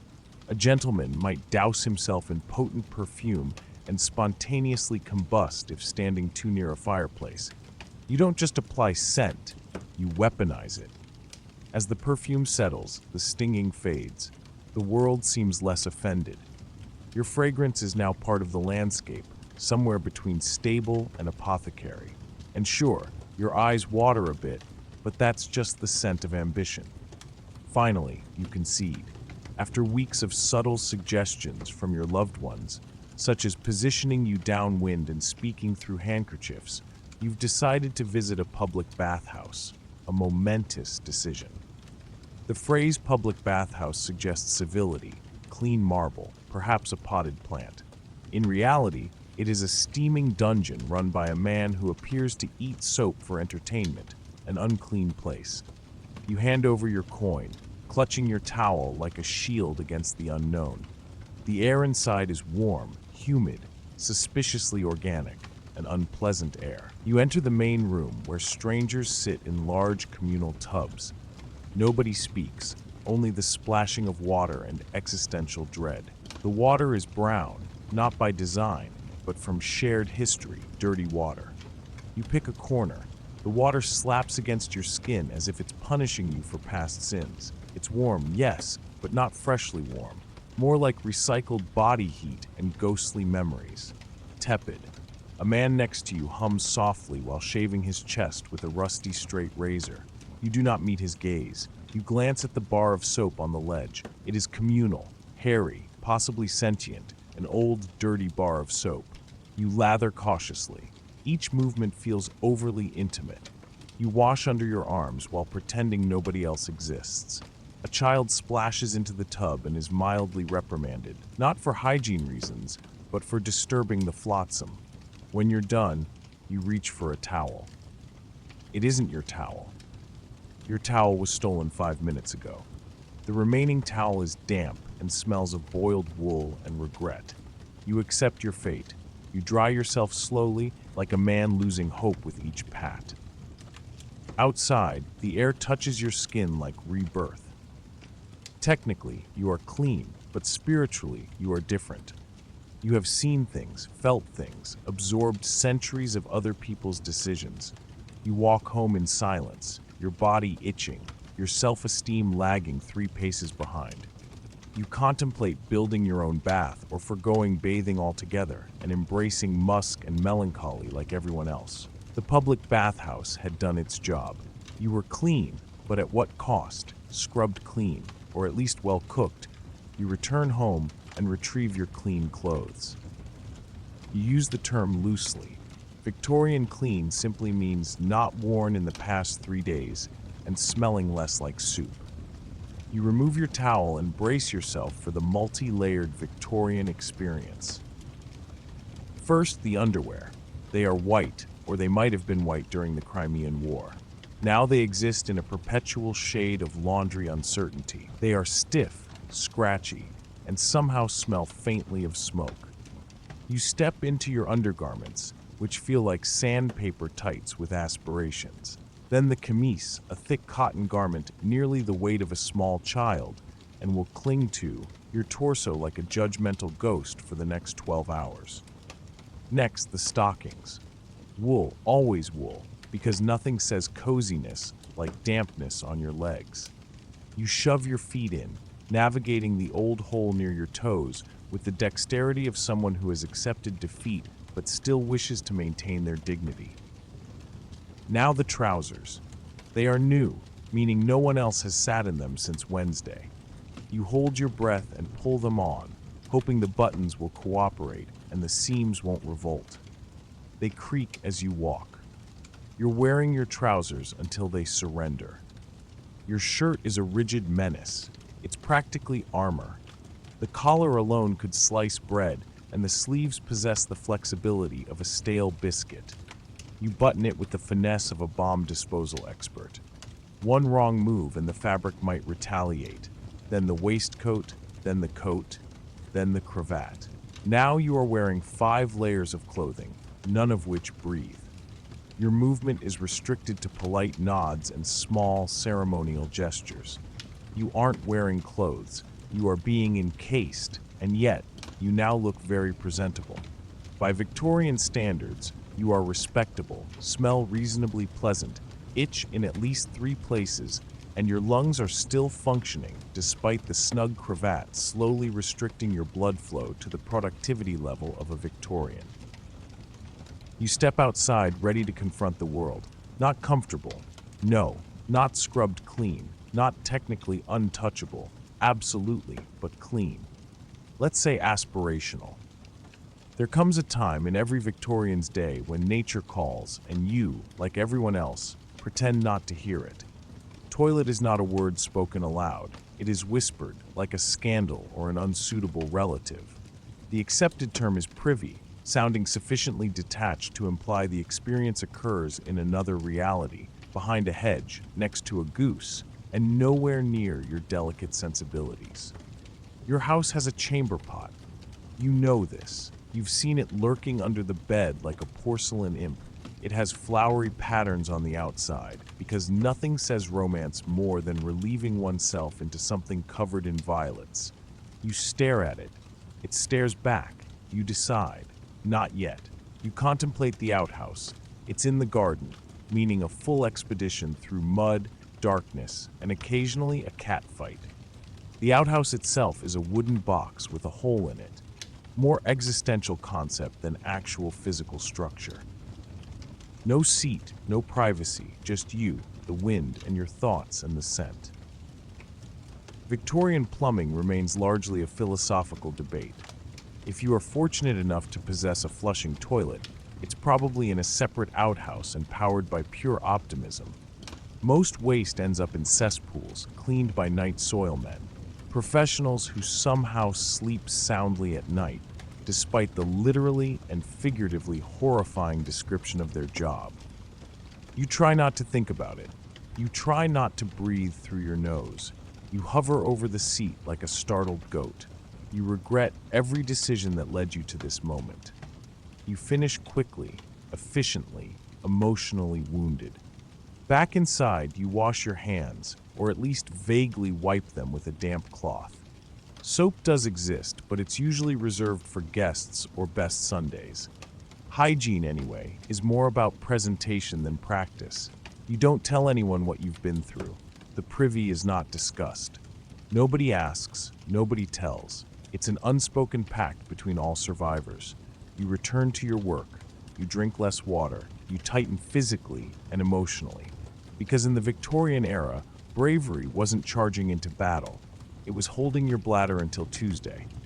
Finally, the day is over. You've survived questionable soap, communal bathwater, a public privy, and undergarments with the rigidity of old parchment. Now you're heading towards a place of peace, your bed. Unfortunately, your bed has other plans. From afar, it looks inviting, a soft pile of blankets and straw-filled promises. Upon closer inspection, however, it's a battlefield. The sheets haven't been washed since Queen Victoria was just Princess Victoria, and the mattress has the structural integrity of a soggy biscuit. You lift the covers and immediately feel the familiar dread. The itching hasn't even started yet, but your body remembers. You lie down. Straw pokes your spine in 13 unique locations. You shift, the bed creaks as if it's complaining. Then the nightly parade begins slowly. First, the fleas. Bold, relentless, and slightly arrogant. They work in teams. One distracts your ankle, while another ambushes your neck. You swat blindly like a sleep-deprived conductor fending off an invisible orchestra. Then the lice, the aristocracy of the insect underworld.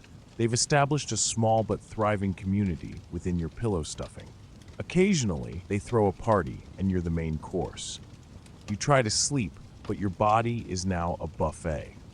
Somewhere between scratching and questioning your life choices, you remember your neighbor mentioning bed bugs. You thought he was exaggerating. You were wrong. They're real. They're here, and they're organized. The solution? Burn the bed. Move to the floor.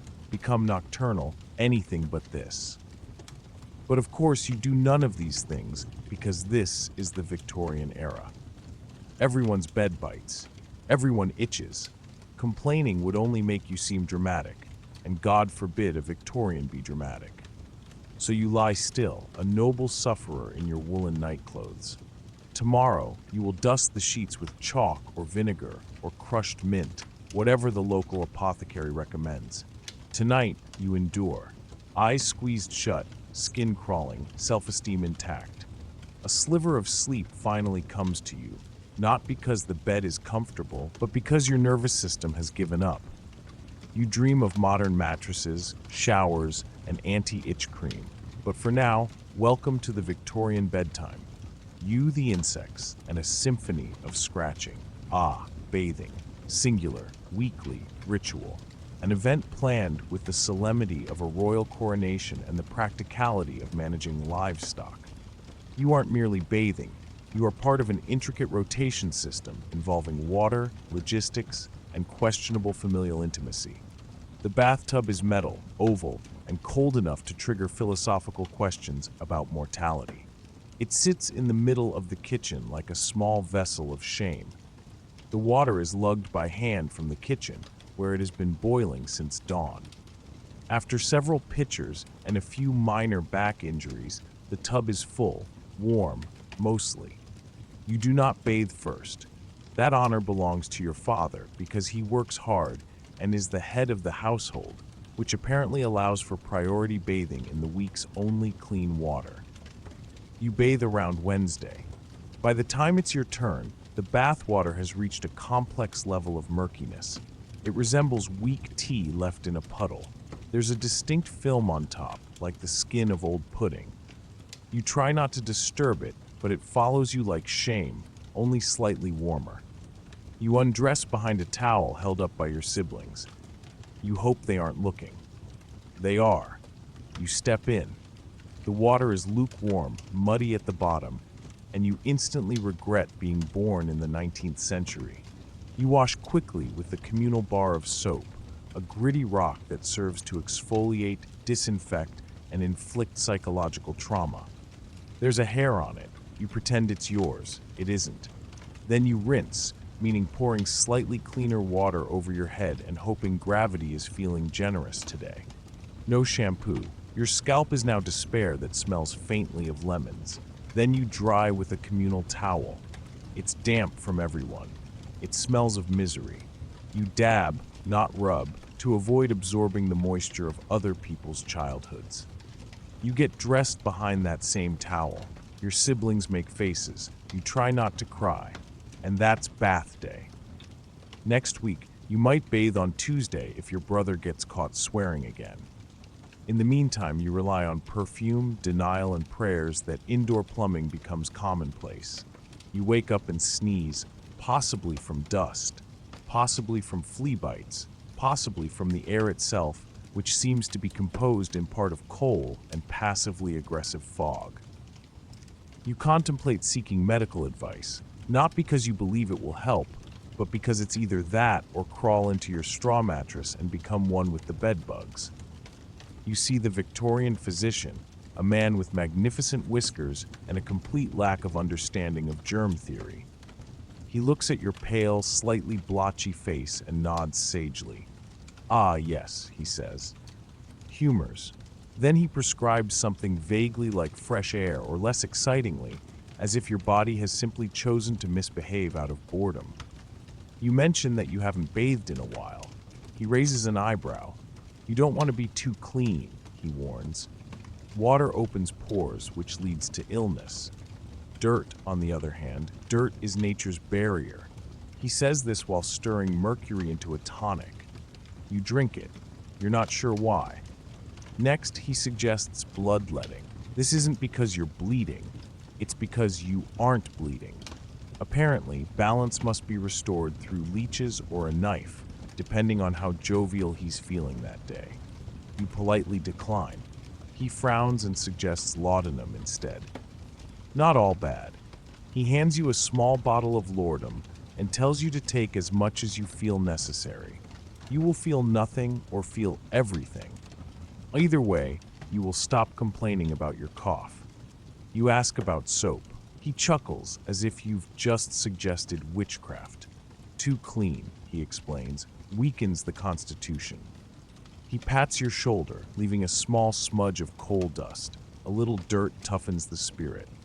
You leave his office 2 pounds lighter and 6 times more confused. Back home, you stare at your dirty hands. You want to wash them. You also don't want to be labeled a fanatic or French. So instead, you sit by the fire and sip the laudanum tonic, which tastes of despair and raisins. Your nose continues to run, but you no longer care because in Victorian England, the cure is often worse than the disease. But at least it comes in a charming little bottle. You wake up, pull the covers off your face, and are immediately greeted by that familiar, silent truth. You are still wearing the undergarments you put on last Sunday. In Victorian England, this is not a personal failing. It is standard protocol. Underwear, or as the social order keeper's primary focus, was maintaining order within the Roman Empire. Every loaf of bread dispensed, every chariot race at the Circus Maximus, every gladiatorial contest in the Colosseum carried a message. The emperor provides, the emperor protects, and the emperor deserves loyalty. Entertainment in Rome wasn't simply leisure. It was a propaganda campaign draped in the glittering veneer of spectacular displays. From the outset, emperors understood this. Julius Caesar, with his keen sense of public opinion, staged games that bankrupted him but won the hearts of the people. Subsequent emperors followed suit, escalating the extravagance to the point where games became almost mandatory displays of power. Augustus used festivals to emphasize Rome's renewed morality under his leadership, while Nero indulged in excess to showcase divine favor and personal charisma. Even emperors who ruled with an iron fist relied on the soft power of spectacular displays to legitimize their reigns. The venues themselves were monuments of propaganda carved in stone. The Colosseum wasn't merely a large amphitheater, but a symbol of the empire's generosity, built by Vespasian and Titus to demonstrate that the Flavian dynasty cared for its people. Its very existence reminded Roman citizens that the emperors could command resources, labor, and imagination on a colossal scale. Each time a citizen passed through its arches, they entered a living symbol of imperial power. Inside, propaganda was artfully woven into the games. Exotic animals from conquered lands were paraded before the crowds, demonstrating Rome's global reach. Staged battles reenacted Roman victories, ensuring that even illiterate peasants absorbed the message of imperial dominance. The emperor's presence was the climax. Seated in a special box, he could survey tens of thousands of people, elevated both physically and symbolically above the throng. When he raised or lowered his thumb to decide a gladiator's fate, it wasn't merely mercy or cruelty, but a demonstration that life and death resided in his hands. Even the sense of participation was manipulated. The crowd could cheer, boo, or plead for clemency, but ultimately, the emperor had the final say. This created an illusion of influence for the people, while reinforcing the reality of the hierarchy.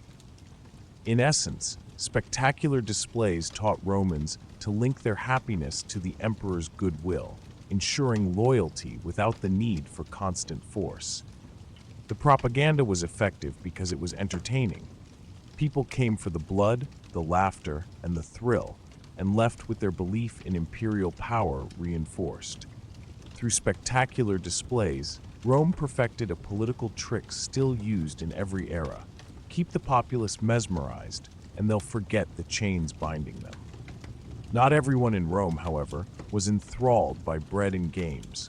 Even as the crowds roared in the Colosseum or celebrated in the Saturnalia, sharp critiques of the extravagance persisted.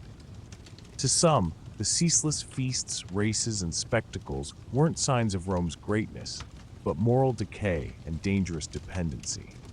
Writers like Juvenal satirized the public's obsession with entertainment, coining the phrase panem et circenses itself as a critique. He lamented that the populace had traded political participation for cheap food and cheap thrills, caring little for liberty as long as they were fed and entertained. To him, the Roman people had become spectators rather than citizens, abandoning their role in governance to chase after handouts and distractions. Moralists like Seneca expressed similar disdain. The Stoic philosopher condemned the bloodlust of the arena, arguing that watching people slaughter each other corrupted the soul. Others worried that constant indulgence weakened Rome's military spirit, turning once disciplined peasants and soldiers into indolent dependents waiting for the next meal or race. To these critics, the empire's strength was rotting from within, sacrificed to pleasure. Beyond the moral concerns, there was the financial cost. Staging lavish games and maintaining grain supplies drained the empire's treasury. Emperors like Trajan or Marcus Aurelius spent fortunes on festivals that lasted for months. Importing exotic animals, constructing temporary settings, and feeding vast numbers of people all cost an immense sum. Transporting grain from Egypt and North Africa required fleets of ships, administrative teams, and constant protection from pirates. A bad harvest or a disrupted supply line could plunge Rome into crisis. Some emperors used the cost as a political lever. They reminded the people that the state's generosity was not limitless, framing bread and games as gifts of imperial benevolence rather than entitlements. But once expectations were set, removing them was impossible.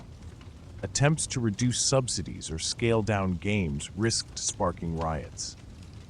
In a way, emperors were trapped as well as the populace, bound by a system that maintained peace only as long as bread flowed freely and spectacular displays kept the crowds mesmerized. For critics, this was tragedy, a mighty empire enslaved by its own formula. Bread and games might pacify, but they couldn't inspire greatness.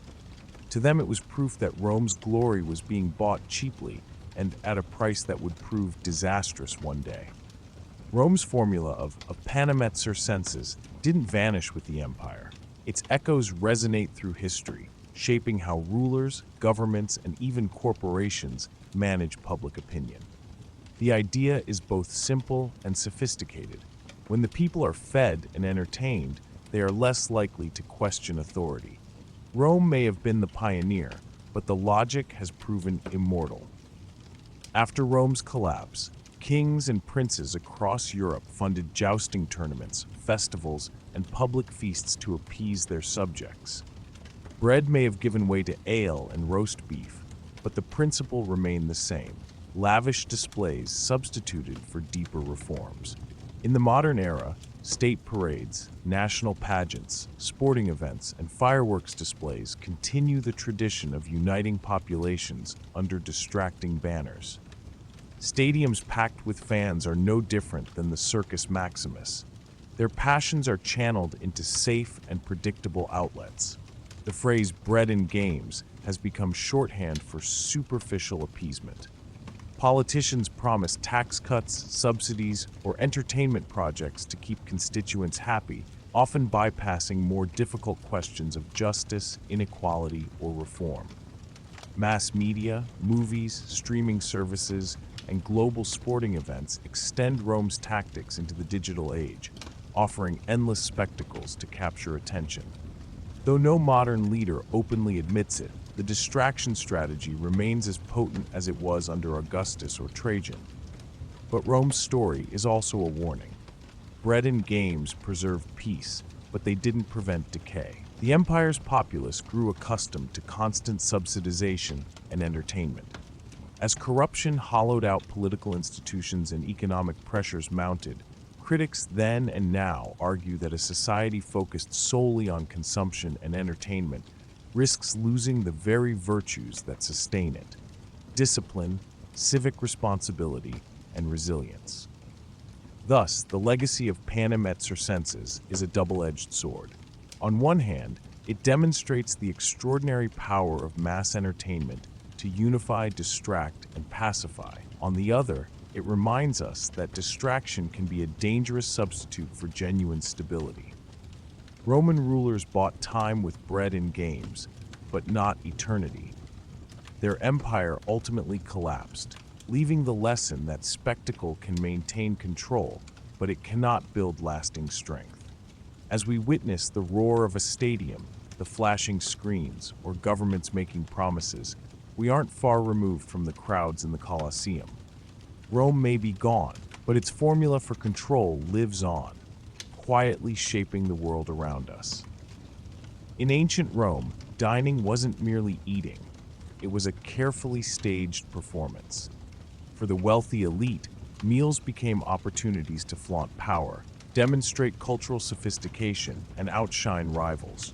To be invited to a banquet or convivium was to step into a world where food became spectacle, and the act of eating a public statement of one's social standing. Guests didn't sit on simple chairs, but reclined on couches arranged around low tables, a Greek custom that Rome made its own.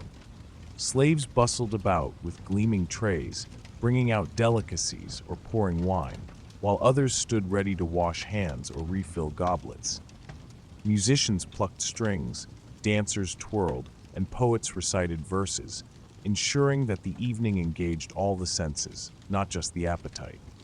The room itself often glittered with marble floors, mosaics, and walls painted in rich colors, visual proof that the host could afford both luxury and art. But the food itself stole the show. Roman hosts competed to surprise and dazzle by serving dishes that were not only rich in flavor but bizarre in conception. To serve something ordinary was almost an insult. To serve something rare, strange, or grotesque was to command further attention. Flamingo tongues, stuffed dormice, or pickled jellyfish weren't chosen for their nutritional value. They were trophies, proof of wealth and reach. The rarer the dish, the higher the host's prestige. Banquets weren't merely social events. They were tools of politics. Senators attracted allies by hosting feasts that left guests speechless, while ambitious individuals used exotic dishes to make their names memorable. The emperor's table became a stage where generosity was displayed for propaganda purposes. Augustus was famous for keeping his meals simple to emphasize his image of humble virtue, while Caligula and Nero veered further into extravagance, serving dishes so lavish and bizarre that they shocked even the Roman elite. For those fortunate enough to attend, a Roman banquet was an unforgettable experience. The fragrance of spices brought from distant provinces, the strange textures of unfamiliar meats, the sight of animals whose maspuds. You preserve the secrets and sins from previous scrubbings, teeming with a multitude of bacteria. The cloth holds within its fibers the residue of countless past cleansings, a testament to the persistence of grime and the limitations of the available tools. You dunk it again, wringing it out with the resigned strength of someone who knows this is the most satisfying feeling they'll experience all week, the single most pleasurable sensation of the 7 days. You avoid looking in the mirror during this process, partly out of modesty, and mostly because you don't want to confront the stark reality of what cleanliness truly looks like. You don't want to see your own reflection, to face the honest appraisal of your appearance. The act of cleansing is an intensely personal and somewhat vulnerable experience, revealing not just physical imperfections but also deeper insecurities. Besides, the light is dim and forgiving, offering a merciful respite from the harsh judgment of daylight.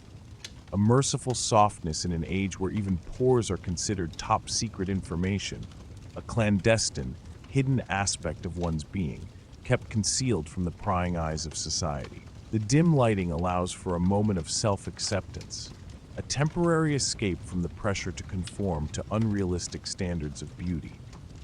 Your hair remains untouched, a separate and daunting challenge for another time.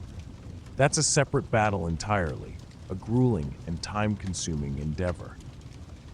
Shampoo, as a concept, is utterly foreign, and your single vial of tonic smells vaguely of turpentine, attempting with limited success to evoke the more pleasant aroma of lavender, an ultimately unpleasant, pungent smell. You bravely attempt to ignore the offensive odor. When you're finished, Your washcloth is as damp as your self-esteem, mirroring the inadequacy you